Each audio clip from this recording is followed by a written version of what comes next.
वो इंडिया के बेस्ट टीमों में गिना जाता है। तो एक बार गुजरात के लिए जोरदार तालियां था।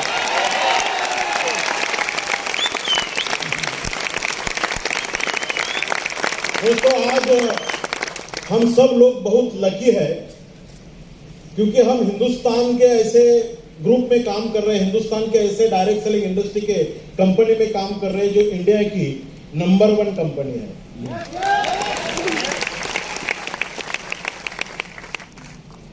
और दोस्तों, मुझे आज जो टाइम मिला है वो टाइम आज मैं आपके साथ शेयर करने जा रहा हूं। बहुत बढ़िया टॉपिक से आज मैं इस जर्नी की शुरुआत करने जा रहा हूं। एक आम इंसान इस बिजनेस में आके खास इंसान कैसा बन सकता है, वो जो मेरी लाइफ की जर्नी है, लाइफ की जो स्टोरी है, वो स्टोरी के माध्यम से इस बिजनेस को कैसे सीखा जा सकता है, कैसे बढ़ाया जा सकता है, वो स्टोरी लेके आज मैं आपके सामने खड़ा हूं।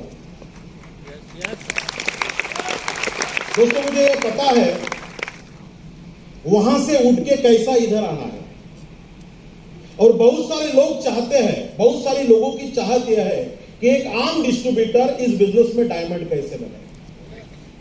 और वो डायमंड बनने का जो जर्नी है, उसमें जो स्ट्रगल है, उसमें जो पेन है, वो पेन के साथ साथ अगर कुछ स्किल हम लोगों ने डेवलप किया तो डेफिनेटली हम लोग भी इस बिजनेस में डायमंड जा सकते हैं।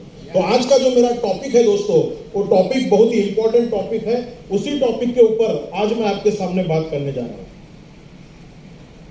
Today we will talk about my personal journey start from distributor to diamond. आप डायमंड बनना चाहते हो? यस। पक्का? यस। तो इस डायमंड बनने के जर्नी में सबसे पहला जो टॉपिक आता है, कौन है?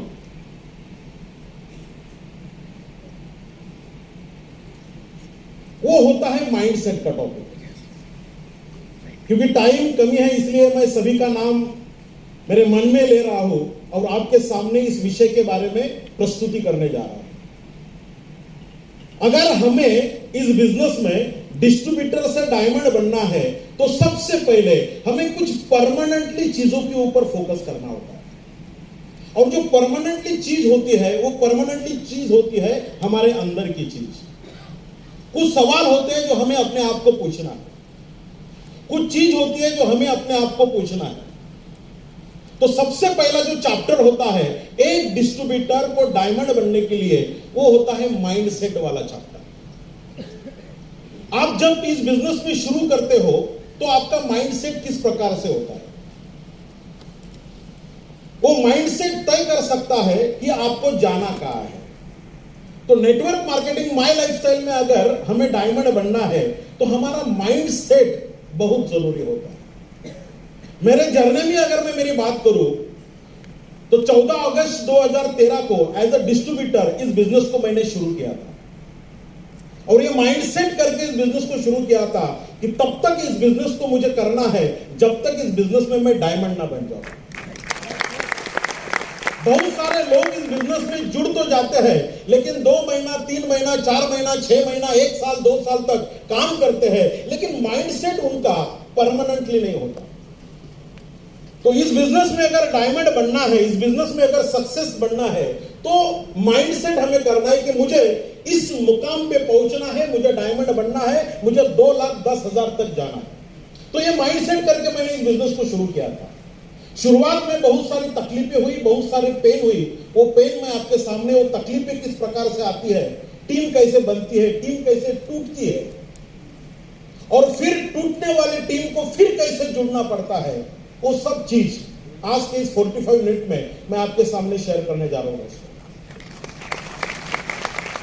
तो मेरे परिचय से इस सेशन को हम शुरुआत करने जा रहे हैं। मेरा नाम है मानिक भास्कर राव जाधव। बेसिकली मैं महाराष्ट्र विदर्भ से बिलोंग करता हूं। बुल्ढाना डिस्ट्रिक्ट है विदर्भ में, और बुल्ढाना डिस्ट्रिक्ट में खामगांव नाम का एक छोटा सा तहसील है। उस खामगांव नाम के तहसील में एक छोटा सा गांव है हिंगना कारेगांव, जिसकी जनसंख्या 800 होगी। ऐसे 800 जनसंख्या वाले गांव से मेरा जन्म हुआ। मेरे माँ, मेरे पिताजी खेती बाड़ी का काम करते थे। खेती बाड़ी का मतलब होता है दोस्तों, खेत मजूरी का काम करते थे। दूसरों को खेती में जाके 10-15 रुपए रोज माँ को मिलता था और 10-15 रुपए रोज पिताजी को मिलता था। ऐसे बहुत गरीब फैमिली से मैं बिलोंग करता था। तो दोस्तों कुछ भी नहीं था, घर में गरीबी थी, पैसों की मारामारी चल रही थी, गांव में भी गरीबी थी। तो गरीब इंसान के लिए होता क्या है? गरीब इंसान के लिए सिर्फ एक प्लेटफॉर्म चाहिए। और उस जमाने की अगर मैं बात करूं तो मार्केट में कोई प्लेटफॉर्म नहीं था। तो मेरी मां मुझे बचपन से यही बोलती थी कि तुझे पढ़ लिख के बड़ा इंसान बनना है। चाहत तो सबकी होती है बड़ा इंसान बनना, लेकिन कैसे बना वो नहीं समझ में आता। तो मां यही बोलती थी कि तुझे पढ़ लिख के बड़ा इंसान बनना है। तो गांव में 7वीं कक्षा तक स्कूल थी दोस्तों, जिला परिषद हमारे महाराष्ट्र में। तो 7वीं कक्षा तक मैंने जिला परिषद में पढ़ाई की। उसके बाद 8वीं 9वीं 10वीं मेरे मामा जी के गांव में मुझे मां ने भेजा और वहां पे मैंने पढ़ाई की। मेरे खानदान का मैं पहला इंसान हूं दोस्तों। मेरे जैसे बहुत सारे लोग इस हॉल में बैठे हुए होंगे। मेरे खानदान का मैं पहला इंसान हूं जिसने 10वीं कक्षा तक पढ़ाई कंप्लीट किया। उसके पहले मेरे खानदान में किसी ने 10वीं कक्षा तक पढ़ाई नहीं की। तो 10वीं कक्षा होने के बाद क्या करें? उसके बाद मैंने आर्ट फैकल्टी से 11वीं और 12वीं की एग्जाम दिया और 12वीं के बाद महाराष्ट्र में 2 साल का डिप्लोमा होता है जिसे बोला जा सकता है डीएड। तो वो मैंने कंप्लीट किया। जो डिप्लोमा होता है दोस्तों प्राइमरी टीचर्स बनने का डिप्लोमा। तो मेरा फर्स्ट क्वालिफिकेशन जो मेरे डिस्ट्रिक्ट से मैंने कंप्लीट किया HSC डीएड। और जैसे मैंने डीएड कंप्लीट किया जिला परिषद परभणी में मेरा पहला पोस्टिंग मिला प्राइमरी टीचर। तो मेरा स्टार्ट हुआ, मेरा जर्नी का स्टार्ट हुआ एज अ प्राइमरी टीचर। लेकिन जब जॉब करता था तो मजा नहीं आती थी। बच्चों को पढ़ाता था लेकिन मजा नहीं आती थी। 3 साल तक मैंने प्राइमरी टीचर का जॉब किया, लेकिन वो 3 साल बच्चे को पढ़ाते पढ़ाते खुद भी पढ़ने लगा। तो उसी दौरान 3 साल में मैंने मेरा BA का डिग्री कंप्लीट किया और उसके बाद एक और डिप्लोमा मैंने 1 साल का कंप्लीट किया जिसका नाम है BEd, बैचलर इन एजुकेशन। तो फिर मैंने सेकेंडरी स्कूल टीचर के नाम से मेरा दूसरा जॉब शुरू किया एक संस्था में। वहां पे मैंने 4 साल तक सेकेंडरी स्कूल टीचर ये काम किया। लेकिन उसी दौरान मैं और पढ़ते गया। उसके बाद फिर मैंने MA साइकोलॉजी कंप्लीट किया, मास्टर इन साइकोलॉजी। उसके बाद फिर मैंने MA सोशियोलॉजी कंप्लीट किया।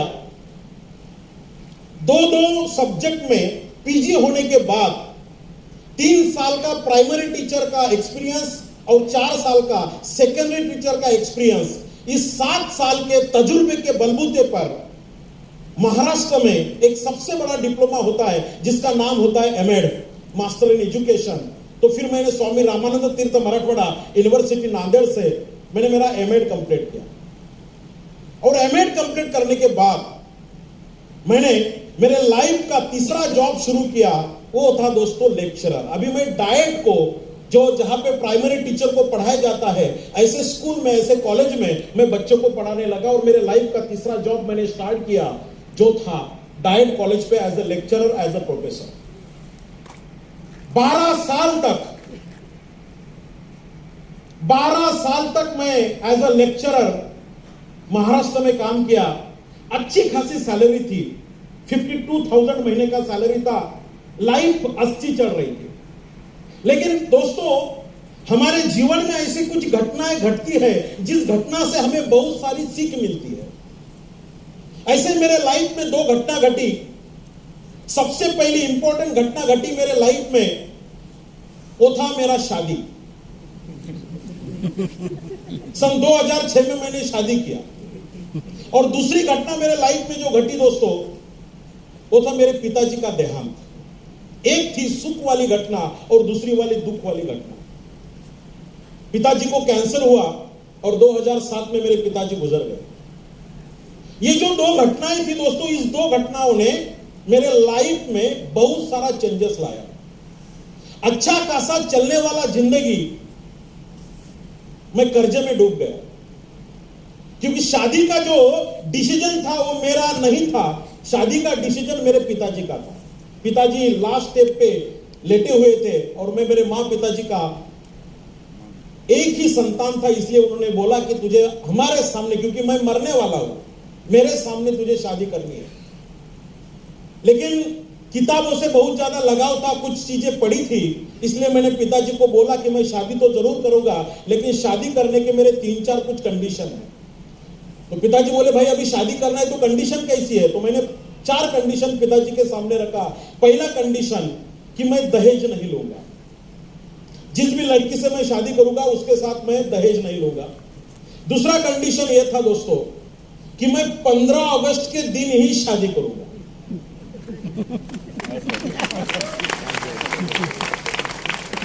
और तीसरा कंडीशन यह था, मैं किसी धर्म और रीति रिवाज से शादी नहीं करूंगा। मेरे शादी में सिर्फ 2 ही गाना बजेगा। पहला गाना बजेगा वंदे मातरम और दूसरा गाना बजेगा राष्ट्रगान। और राष्ट्रगान जैसे ही समाप्त हो जाएगा, भारत माता की जय, पहली भारत माता की जय में वधू वरमाला पहनाएंगे और दूसरी भारत माता की जय ने वर वधू को वरमाला पहनाएंगे। तो ये कंडीशन जब मैंने पिताजी को बोला तो पिताजी बोले कि तू शादी मत कर, क्योंकि पहले 2 कंडीशन तो सबको मानने वाली लगती थी, लेकिन जो तीसरी कंडीशन थी, किसी की धर्म और रीति रिवाज से शादी नहीं करूंगा, 15 अगस्त के दिन करूंगा और वंदे मातरम और राष्ट्रगान से करूंगा, तो कोई तैयार नहीं हो रहा था। और शादी मैं जिस कॉलेज में एज अ लेक्चरर था उसी कॉलेज में मुझे करवानी थी। तो ऐसे कंडीशन थी, तो उस कंडीशन में कोई तैयार नहीं हो रहा था, लेकिन मैं जिद पे अड़ा हुआ। एक लड़की ने हाँ बोला और 15 अगस्त 2006 को मैंने शादी किया। उसका स्टोरी भी मैं आपको बताऊंगा कि कैसे चल रहा था। 2006 में मैंने शादी किया और 2007 में मेरे पिताजी गुजर गए। और उसके बाद फिर मैंने मेरा एमफिल कंप्लीट किया, मास्टर इन फिलोसॉफी। और मास्टर इन फिलोसॉफी कंप्लीट होने के बाद मैंने पेट एग्जाम पास करके पीएचडी का रजिस्ट्रेशन किया। और पीएचडी का काम चल रहा था, उसी दौरान इस इंडस्ट्री से मेरी पहचान हो गई। सबसे पहले तो 2007 के बाद, पिताजी गुजर जाने के बाद जो कर्जा था उस कर्जे को नील करना था। और उस कर्जे को नील कैसे करे, कोई अपॉर्चुनिटी नहीं दिख रही थी। तो जितना सैलरी आता था उसमें कर्जा देने की कोशिश कर रहा था, लेकिन वो कर्जा बढ़ते जा रहा था क्योंकि बैच पे लिया था। तो दोस्तों, नौकरी के साथ साथ कुछ करने का चाहत थी, लेकिन कोई प्लेटफॉर्म नहीं दिख रहा था। और उसी दौरान ये डायरेक्ट सेलिंग इंडस्ट्री के बारे में एक इंसान ने मुझे जानकारी दिया। आप सोच कर हैरान हो जाओगे दोस्तों।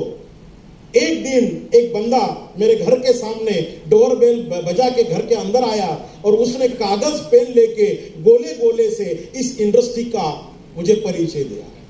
बहुत सारे लोग इस हॉल में बैठे होंगे जिनको आपके घर में किसी ने 1-to-1 किया होगा, ऐसा नो? तो 1-to-1 से ही मेरा जन्म हुआ। पहला गोला निकाला, उस गोले को सेंटर में एक लाइन निकाला, फिर दूसरा गोला और फिर तीसरा गोला। बाद में मुझे पता चला कि 3 गोले की कीमत 30,000 होती है।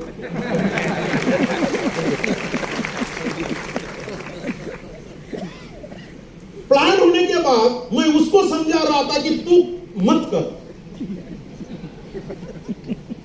क्योंकि ये फालतू का काम है। ये मेरी सोच थी, जानकारी नहीं थी। और बहुत सारे लोगों को प्रॉपरली डायरेक्ट सेलिंग पता नहीं होता था दोस्तों। इसीलिए लोगों को परफेक्ट जानकारी न होने के कारण इस इंडस्ट्री को लोग समझते नहीं। सेम मेरे साथ भी हुआ, क्योंकि जिस बंदे ने मुझे इस बिजनेस में लाया वो मेरे से उम्र में छोटा था, मेरे से एजुकेशन में कम था और मेरे से सैलरी में भी बहुत कम था। जिस बंदे ने इस बिजनेस के माध्यम से मुझे ज्वाइनिंग दिया, मुझे स्पॉन्सरिंग किया, मुझे इंट्रोड्यूस किया दोस्तों, वो मेरा जो अपलाइन बोला जाता है हमारे बिजनेस में, वो मेरा स्टूडेंट था, जिसको 2 साल तक मैंने पढ़ाया, उसने इस बिजनेस में मुझे लेके आया। और मजे की बात ये बोलूं दोस्तों, मैं प्लान देख के ज्वाइनिंग नहीं हुआ, क्योंकि प्लान समझ में नहीं आ रहा था। प्लान के बाद जो 15-20 मिनट का डिस्कशन होता है, प्लान के बाद उस डिस्कशन से मैंने 30,000 का चेक दिया। और मेरा मानना है दोस्तों, अगर आपको इस बिजनेस में लंबा कुछ खींचना है तो प्लान के बाद जो डिस्कशन होता था, जो डायलॉग होते हैं, उस डायलॉग में हमें अच्छी तरीके से स्टडी करना आना चाहिए, जिसको हम क्लोजिंग बोलते हैं। अगर वो परफेक्ट हुआ, वो ऑब्जेक्शन हैंडलिंग परफेक्ट हुआ, तो बहुत बढ़िया हो सकता है। तो दोस्तों, मैं क्यों इस बिजनेस में आया, उस बच्चे ने मुझे समझाने की कोशिश किया, पल्ले नहीं पड़ रहा था, लेकिन जो लास्ट का डायलॉग था, 2 घंटे तक हमारी बहस चली, लेकिन जो लास्ट का डायलॉग था, वो लास्ट का डायलॉग बहुत इंपॉर्टेंट था। और उसने बोला, सर आपने मुझे 2 साल तक पढ़ाया, मैं भी आपका स्टूडेंट हूं, जब तक आप 30,000 रुपए नहीं दोगे तब तक मैं आपके घर से बाहर नहीं निकलूंगा। और तभी मेरी बीवी किचन से बाहर आई और मुझे बोला, इधर आओ, ये बच्चा 1.5 घंटे से आपको समझा रहा है, अच्छा बिजनेस है, करो। फिर मैंने 30,000 देके इस बिजनेस को शुरुआत किया। शुरुआत के पहले 3 महीना इस बिजनेस को मैंने नहीं किया, क्योंकि कैसे करना है वो पता ही नहीं होता। लेकिन दोस्तों, एक ट्रेनिंग लिया, जिस ट्रेनिंग का नाम है 4 बेसिक। परभणी से मैंने इस बिजनेस को शुरू किया, महाराष्ट्र में, और नांदेड़ में मैंने पहला 4 बेसिक लिया। तो 4 बेसिक में मुझे पता चला ये इंडस्ट्री क्या है। और जैसे 4 बेसिक में लिस्ट, इनविटेशन, सेमिनार, फॉलोअप, ये जो टेक्निक होती है, वो टेक्निक मेरे समझ में आए। उस दिन से फिर मैं सीरियस हो गया और इस बिजनेस को करने लगा। और दोस्तों, 14 अगस्त 2013, इसके पहले मैंने किसी भी नेटवर्क मार्केटिंग में काम नहीं किया था। मुझे पता नहीं था इंडस्ट्री कैसी होती है, लेकिन सीखने के बाद, समझने के बाद, फिर अंदर से मैं फूट गया। और आज इस 10 साल में मैं आपके सामने डायमंड बन के खड़ा हूं। कठिनाई आएगी, मुझे भी बहुत सारी कठिनाई आई। जैसे मैं इस बिजनेस में स्टेट टीम कोऑर्डिनेटर बना, उस स्टेट टीम कोऑर्डिनेटर के बाद फिर मैंने मेरे परमानेंट कॉलेज का राजीनामा देके इस बिजनेस को फुल टाइम करने की कोशिश किया। और उस दिन से दोस्तों आज तक इस बिजनेस ने मुझे संवारा। इस इंडस्ट्री ने मुझे जैसे गोद में लेती है माँ, वैसे गोद में लिया। और मेरा ये मानना है दोस्तों, 3 माएँ होती है हमें। सबसे पहली माँ होती है हमारी भारत माता, दूसरी माँ होती है जिसने हमें जन्म दिया, और तीसरी माँ होती है जो हमें संभालती है। और हमें संभालने वाली जो तीसरी माँ है, उसका नाम है माय लाइफस्टाइल मार्केटिंग। तो इस बिजनेस को मैंने आफ्टर एसटीसी फुल टाइम करने का कोशिश किया, और उस दिन से इस बिजनेस को मैंने मेरे करियर से शुरुआत किया। तो जितने भी डिस्ट्रीब्यूटर यहां पे आए हैं, उन सभी से मैं अनुरोध करना चाहता हूं, अगर आप माय लाइफस्टाइल इस बिजनेस को सीरियसली करना चाहते हो, तो 3 महीना, 4 महीना, 6 महीना, 1 साल का गेम मत खेलो। करियर के नाम से इस बिजनेस में आ जाओ।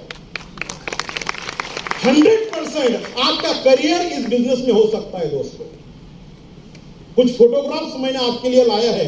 जो मैंने बोला वो सही बोला या नहीं है, उसका कुछ एविडेंस है। तो ये वो तस्वीर है दोस्तों, जिस दिन मेरा 10वीं कक्षा का रिजल्ट लगा था, और खानदान का मैं पहला 10वीं कक्षा उत्तीर्ण होने वाला मेरे गांव का पहला इंसान था। ये वो तस्वीर है जहां पे मैंने मेरे लाइफ का पहला ज्वाइनिंग, पहला नौकरी शुरू किया था एज अ प्राइमरी टीचर। 1ली से 7वीं कक्षा तक जो बच्चे होते उनको मैं पढ़ाता था।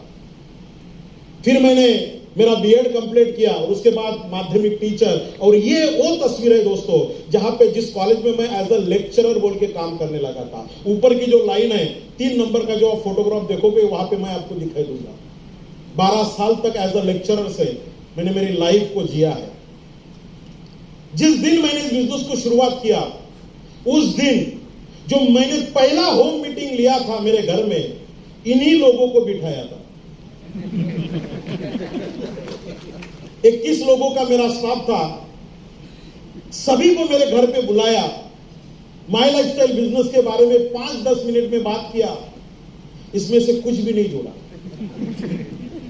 एक बंदे ने बोला, मानिक यादव साहब आपने बिजनेस शुरू किया, कितना कमाया? ने बोला अभी तक तो कुछ नहीं कमाया, जब आप आ जाओगे तब मेरी कमाई शुरू हो जाएगी। और ये डायलॉग से सब लोगों ने एक डायलॉग बोलना शुरू किया, पहले आप कमाओ फिर हम लोग जुड़ते। 21 के 21 लोगों ने मुंह पे मुझे ना बोला, और मेरे लाइफ का ये पहला ना था दोस्तों, जो मेरे लाइफ में इतने बड़े पैमाने पे मैंने ना सुना, और ये मेरा पहला मीटिंग था। दोस्तों, इस बिजनेस में हमें अगर सक्सेसफुल होना है तो दो प्रकार की एनर्जी काम करेगी। जरा ध्यान से सुनना इस बात। दो प्रकार की एनर्जी काम करेगी। पहली एनर्जी होती है जो पॉजिटिव एनर्जी होती है। शुरुआत में जब हम बिजनेस लोगों को समझाने की कोशिश करते हैं तो कुछ लोग हाँ हाँ बोलते हैं, वो होती है पॉजिटिव एनर्जी। लेकिन बहुत सारे लोगों को ये पॉजिटिव एनर्जी कम मिलती है, निगेटिव एनर्जी ज्यादा मिलती है। बहुत सारे लोग उनको शुरुआत में नाना बोलते हैं, उस ना बोलने वालों में मैं हूं। बहुत सारे लोग मुझे नाना बोलते थे, वो निगेटिव एनर्जी लेके ये क्यों ना बोल रहा है, इसलिए इस बिजनेस को करना है, ये निगेटिव एनर्जी लेके मैंने इस बिजनेस को शुरुआत किया था कि ये 21 लोग ना बोले, ये क्यों ना बोला मुझे पता नहीं, लेकिन इन्होंने ना बोला, इसलिए मुझे मेरे लाइफ में कुछ पर्पस लेके काम करना है। अगर आपको भी लोग ना बोलते होंगे, आपको भी लोग बोलते होंगे नो, तो उस पर्पस बनाओ कि इस नो को मुझे यस में कन्वर्ट करना है। और ये होती है my dear friend negative energy. Mindset यही करो, जितना ना सुनोगे उतना आपको बेनिफिट होगा। तो मैंने इन लोगों से नेगेटिव एनर्जी लेके इस बिजनेस को शुरुआत किया। ये मेरा कॉलेज था, मैं कल्चरल का प्रमुख हुआ करता था, ऐसे बड़े बड़े प्रोग्राम ऑर्गेनाइज करता था। सन 2006 में कुछ घटनाएं ऐसी घटी मेरे लाइफ में, जहां पे फिर मैंने कर्जे में डूबा था, इसलिए कॉलेज में थोड़े से इश्यू आने लगे। उसी दौरान मैंने 1 साल तक मीडिया में काम किया। I was a bureau chief of Maharashtra, Delhi में बैठता था, और जैन टेलीविजन, हिंदुस्तान का पहला प्राइवेट न्यूज चैनल, उसमें महाराष्ट्र को रिप्रेजेंट करता था। वहां पे मैंने बहुत सारी चीजें सीखी दोस्तों। नॉर्थ इंडिया में मैं महाराष्ट्र को रिप्रेजेंट करता था, जैन टेलीविजन में एज अ महाराष्ट्र का ब्यूरो चीफ। वहां पे पॉलिटिशियंस, सोशल वर्कर्स, इन लोगों को स्टूडियो में जाके इंटरव्यू करता था। तो मीडिया का भी एक्सपीरियंस था। इससे पैसा तो नहीं मिला, लेकिन लाइफ कैसी होती है, दुनियादारी कैसी होती है, वो दुनियादारी मुझे पता चला। फिर वो एक्सपीरियंस लेके कुछ सोशल मूवमेंट में भी मैंने काम किया। लेकिन एक चीज मैं आपके सामने यहां तक की जर्नी में समझाना चाहता हूं, जरा ध्यान से सुनना इस चीज को। दोस्तों, फिलॉसफी ये कहती है, रियलाइजेशन ये कहती है, life is fulfilled to many challenges and more struggle. जो इंसान अपने लाइफ में सबसे ज्यादा स्ट्रगल करता है, उसी को भगवान सक्सेस देता है। जिसके लाइफ में बड़े बड़े चैलेंज आते हैं, वही इंसान जीवन में सक्सेसफुल बनता है। तो अगर आज आप इस बिजनेस को, इस इंडस्ट्री को शुरू कर रहे हो, और आपके लाइफ में भी बड़े बड़े चैलेंज और स्ट्रगल आ रहा है, तो दोस्तों हार मत मानना, यह आपकी शुरुआत है। आप पक्का सक्सेसफुल बनोगे। माइंडसेट ये करके रखिए कि मुझे सक्सेसफुल बनना है। जब जमीन पे बीज जाता है तो वो भी स्ट्रगल करके और चैलेंज लेके ही बाहर आता है दोस्तों। जब मां की कोख से कोई बच्चा जन्म लेता है तो वो मां भी स्ट्रगल करके और चैलेंज लेके ही बाहर आती है। जब किसी अंडे में से जान बाहर आती है तो वो भी स्ट्रगल करके ही बाहर आती है। सर नो, तो अगर एक डिस्ट्रीब्यूटर को डायमंड बनना है तो सेकंड माइंडसेट ये करना है कि मुझे भी मेरे जीवन में, मेरे लाइफ में बहुत सारा संघर्ष और बहुत सारे चैलेंज को फेस करना पड़ेगा। ऐसे इतने आसानी से पॉसिबल नहीं है माय डियर फ्रेंड। जैसे मैंने आपको बोला, मेरे लाइफ में भी जो 2 बड़े संघर्ष थे, और जब संघर्ष और चैलेंज आता है तब सक्सेस पक्का होता है। तो रिच पीपल की एक मेंटेलिटी होती है, रिच पीपल थिंक बोथ। मुझे चैलेंज और स्ट्रगल के साथ साथ सक्सेस चाहिए। मुझे रेडीमेड कुछ नहीं चाहिए, मुझे रेडीमेड कुछ नहीं चाहिए, मुझे काम का पैसा चाहिए, काम की अचीवमेंट चाहिए। तो अगर आप रिच बनना चाहते हो, सक्सेस बनना चाहते हो, तो तो ये दोनों चीजों का बैलेंस बना के रखना जरूरी है। और कुछ लोग इस बिजनेस में फेल होते हैं, उसका जो बहुत बड़ा रीजन है, पुअर पीपल थिंक आइदर और वो ऑप्शन के साथ चलता है, एक ही चाहिए, या तो मैं संघर्ष करूंगा, नहीं तो मुझे सक्सेस चाहिए। तो दोनों के साथ जो काम करेगा वही बंदा, वही इंसान इस बिजनेस में सक्सेसफुल बन सकता है माय डियर फ्रेंड। जैसे कि मैंने बोला 15 अगस्त के दिन मैंने शादी किया 2006 में। I started my marriage life. और ये मेरे कॉलेज की तस्वीरें है। ये जो स्टोरी है दोस्तों, जो मैंने बोला था कि मैं 15 अगस्त के दिन ही शादी करूंगा, तो ये 15 अगस्त की कुछ तस्वीरें हैं। हिंदुस्तान का पहला ये मेरा शादी था, जो 15 अगस्त के दिन वंदे मातरम और राष्ट्रगान से शुरू हुआ था।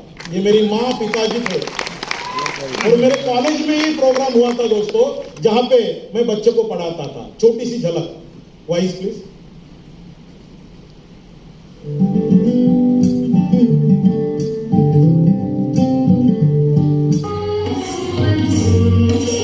ये मेरी शादी है, ये हिंदुस्तान की पहली शादी थी।